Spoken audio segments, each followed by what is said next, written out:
je pense que je ne pourrais pas vivre sans les arbres. C'est vraiment l'endroit que j'aime parce qu'il y a des arbres.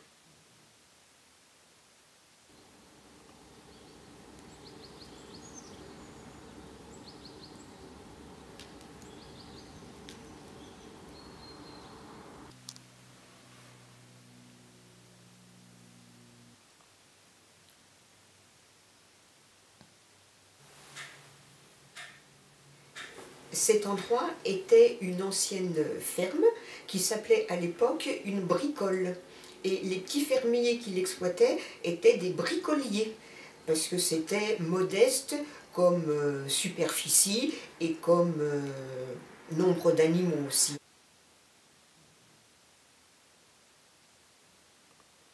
Parfois, j'ai la nostalgie du temps passé et il m'arrive quand je suis seule un bon moment, sans voir des fantômes, de vivre quand même un petit peu avec eux.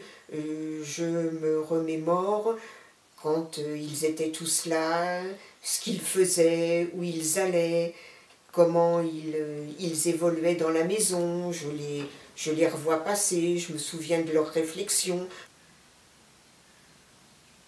Au 15 août, la fête foraine était juste là, devant chez nous. Alors, les jours de fête, c'était très agréable. On invitait toute la famille la plus proche. Et il y avait un très très bon repas qui durait et qui durait et qui durait. Alors, quand on était enfant, c'était un petit peu fastidieux, mais nous mangions toujours rituellement les mêmes choses.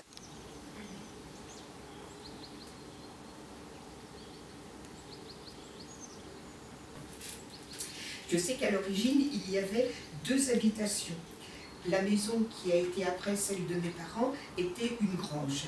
Et elle est devenue maison d'habitation par la suite et a même eu 2 familles de locataires. La maison que j'occupe moi actuellement était l'ancien bistrot de Noisy et relais de poste. Dans la maison de mes parents, j'ai vu faire les 2 chambres à l'étage. On a pris le grenier à céréales pour ce faire. Après, ils ont démoli le four à pain pour faire leur petite salle de bain. Et après, ils ont agrandi par l'écurie de l'âne pour faire une petite chaufferie.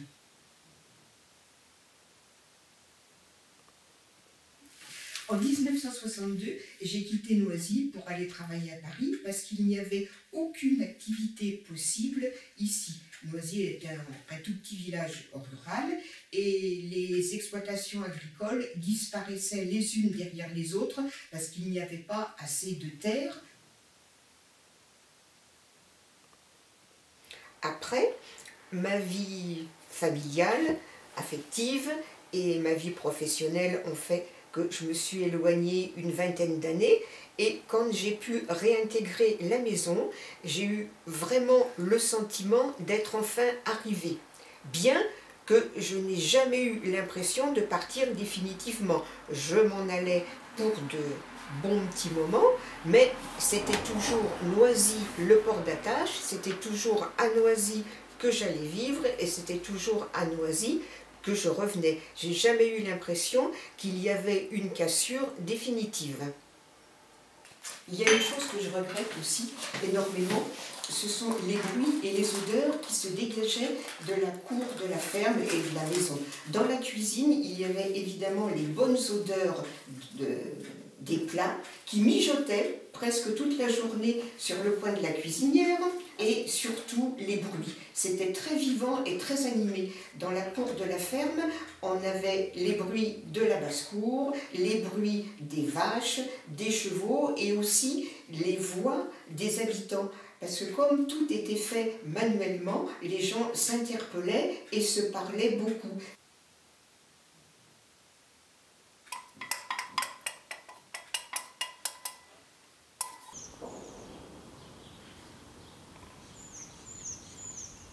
Que je suis très très attachée à cette maison, que j'aime y vivre, que je suis heureuse d'y vivre et qu'en un mot, bon, ben, c'est pratiquement toute ma vie.